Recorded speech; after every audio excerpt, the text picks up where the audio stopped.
capítulo 6 de João, isso está escrito no versículo 68, Jesus começou a pregar um discurso mais duro e muitos começaram a se afastar. Recorda-se disso.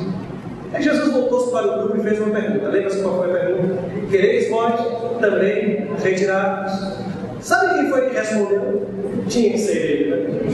Tinha que ser ele. Para quem iremos nós?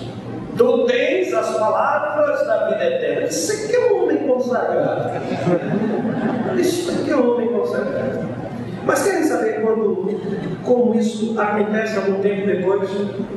Há um momento em que Jesus está caminhando sobre as águas. Dentro do barco estão os apóstolos. E um deles faz um pedido: Senhor, manda-me ir. Eu quero caminhar sobre essas águas, eu quero ir ao meu encontro. Mas que salto de fé! Ele saiu do barco. Mas depois de ter saído do barco, seus passos foram tão poucos que ele começou a naufragar. Normalmente é assim, está escrito em Marcos 14, 30, 31. Mas sentindo um vento forte, teve medo e começando a ir para o fundo, clamou dizendo: Senhor, salva! E logo Jesus estendendo a mão, segurou-o e disse: homem de pouca fé, por que duvidaste?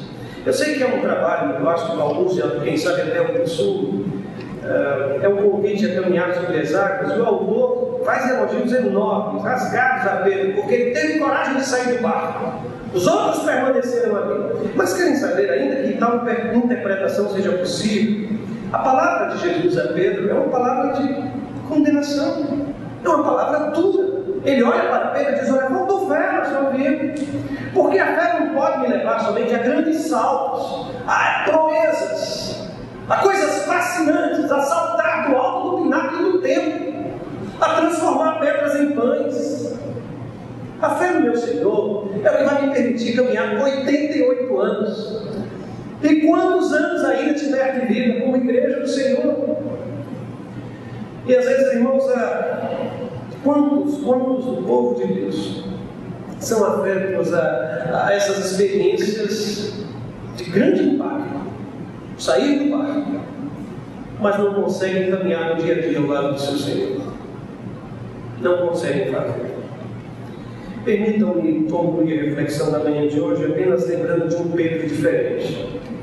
O tempo passa, e se um dia você tiver a oportunidade, faça uma leitura do livro de Atos e identifique quem é Pedro no livro de Atos. E depois faça uma leitura dos Evangelhos e veja quem é Pedro nos Evangelhos. Que diferença! Não são os mesmos homens. Porque quem se aproxima do Senhor não pode permanecer no mesmo jeito. Mais tarde, quando ele escreve a sua carta, veja o que ele escreve. 1 Pedro capítulo 5, versos de 6 a 8. Ele escreve à igreja dizendo assim: sede sóbrios. Sobriedade. Pedro falando sobre sobriedade. Eu nunca vi uma pessoa tão impulsiva e tão montanha-russa quanto aquele homem. Pedro falando à igreja sobre a necessidade de equilíbrio. E ele continua: vigiai, porque o diabo, vosso adversário, anda em derredor, bramando como um leão, buscando a quem possa tragar. Pedro, aquele a quem Jesus disse: olha, Satanás pediu para prender a sua vida, e ele disse: olha, Senhor, não se preocupe com isso, porque eu me conheço. Eu vou estar disposto a estar ao teu lado, ainda que seja para a morte. E ele continua escrevendo, dizendo: e o Deus de toda graça, que em Cristo Jesus nos chamou a sua eterna glória, depois de haveres padecido um pouco, Ele mesmo vos aperfeiçoará, confirmará, fortificará e fortalecerá. Este é o Pedro transformado pela misericórdia e pela graça de Deus. Querem saber? Eu volto os meus olhos para os 88 anos que virão. E o meu desejo é que gente verdadeiramente transformada, possa escrever essa história. Eu olho para essa congregação e eu não sei se você se identifica aqui ou ali com alguma das palavras, algumas das atitudes do apóstolo Pedro. Mas é com esse Pedro que eu preciso me identificar.